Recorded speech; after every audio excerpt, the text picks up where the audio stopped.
তোর সম্পদ তোর কোনো কাজে আসবে না। আমার পয়গম্বরকে যারা হুমকি দিবে, ধমকি দিবে, আমার পয়গম্বরের বিরুদ্ধে যারা কথা বলবে, আমি আল্লাহ রব্বুল আলামিন সহ্য করতে পারি না। আমি আল্লাহ রব্বুল আলামিন সাথে সাথে আসমান থেকে প্রতিবাদ জানাই। ধরে বলুন আল্লাহু আকবার। বর্তমান সমাজে দেখবেন, আপনার সামনে পিছনে ডানে বামে তাকায় দেখেন কত বেঈমান আপনার আমার পয়গম্বরকে নিয়ে কথা বলে, আমার পয়গম্বরের চরিত্র নিয়ে কথা বলে, আমার পয়গম্বরের কন্যা ফাতিমা রাদিয়াল্লাহু তাআলা আনহাকে নিয়ে কটূক্তি করে। ও মুসলমান, চুপ করে বসে থাকলে হবে না, আপনাদেরকে আমাদেরকে জাগ্রত হতে হবে। জাগ্রত না হলে দেখবেন এই দেশে এক সময় এই দেশের মানুষ টুপি চিনত না, এই দেশের মানুষ জামা চিনত না, এই দেশের মানুষ নামাজ পড়তে পারত না, নামাজ জানে নাই, বিশ্ব নবী সাল্লাল্লাহু আলাইহি ওয়াসাল্লামের সুন্নাত মানত না।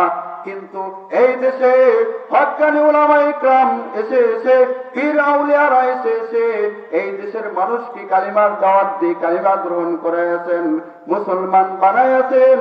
দেখবেন কিছু বেঈমান এখনো আছে, হক কথা যদি কেউ বলে ওর হক কথা সহ্য হয় না। দেখবেন বেগুন কিন্তু 50 টাকা কেজি, 60 টাকা কেজি বেগুন। এই বেগুন কিন্তু সবাই খাইতে পারে না। কেউ দেখবেন যার অ্যালার্জি আছে সে সিম খেতে পারে না, বেগুন খেতে পারে না। কি সমস্যা? কারণ কি অ্যালার্জি অবস্থায় বেগুন খাইলেই চুলকাইবে। জোরে বলুন ঠিক কিনা? বেগুন খাইলেই অ্যালার্জি চুলকাবে, চাপ দিবে। এই জন্য আমি বলতেছি, দেখবেন ওই জামানায় আবু লাহাব সত্য কথা মানতে পারে নাই। বিশ্বনবী সাল্লাল্লাহু আলাইহি ওয়াসাল্লাম কালিমার দাওয়াত দিয়েছিলেন, প্রত্যাখ্যান করেছেন। বর্তমান সমাজে উলামায়ে কেরামরা হকের পথে মানুষকে দাওয়াত দেয়, হক কথা বলার জন্য মানুষকে আহ্বান করে। অনেকের চুলকানি শুরু হয়ে যায়, হুজুর কেন এটা বলবে, হুজুর কেন সুদের কথা বলবে, হুজুর কেন ঘুষের কথা বলবে, আমি না এই রাস্তার টাকা মেরে খেয়েছি, আমি না এই ব্রিজের টাকা মেরে খেয়েছি, হুজুর কেন বলবে? আল্লাহর পয়গম্বর বিশ্বনবী সাল্লাল্লাহু আলাইহি ওয়াসাল্লাম হাদিস শরীফের মধ্যে জানায়া দিয়েছেন, আল উলামা ওয়ারাসাতুল আম্বিয়া।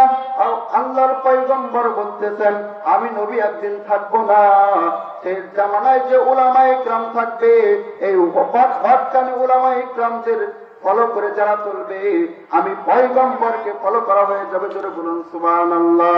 আমার পয়গম্বর বলেন, ও আমার উম্মত, আমি একদিন থাকবো না, আমি এই দুনিয়ার জমিন থেকে বিদায় নিয়ে যাব, কিন্তু শেষ জামানায় একটা দল থাকবে উলামায়ে কেরাম।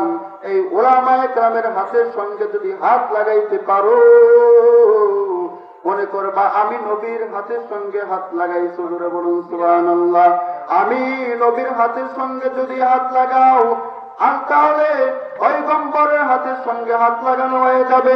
আমার উলামায়ে কেরামকে যদি মেহমানদারি করো, তাহলে আমার পয়গম্বরের মেহমানদারি করা তোমার হয়ে যাবে। ও